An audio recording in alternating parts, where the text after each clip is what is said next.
Halloween approche, voici Banette aux chocottes, la version pétillante de Banette au choco.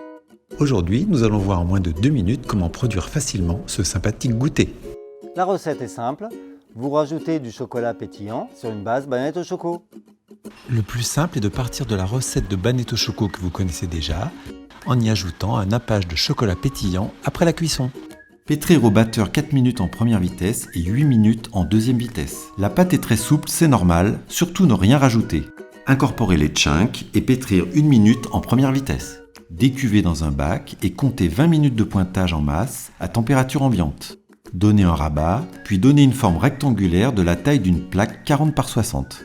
Finir de lui donner la bonne dimension en étalant sur plaque et feuille guitare bien farinées. Puis fariner à nouveau et mettre une autre feuille guitare. Il faut que la pâte fasse bien la taille de la plaque pour avoir des pâtons bien réguliers.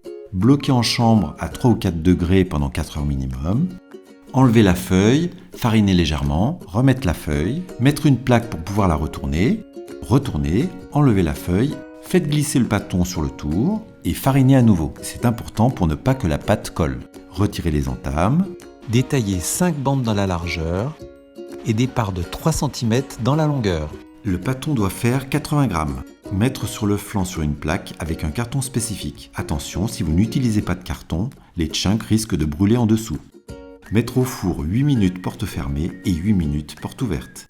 Une fois cuit et refroidi, appliquez un nappage sur le dessus du Banette au choco et trempez ce nappage dans du chocolat pétillant, puis posez sur une grille. C'est prêt! Retrouvez le détail précis de la recette sur la fiche recette fournie avec le kit. Bonne préparation, joyeuse Halloween et à bientôt!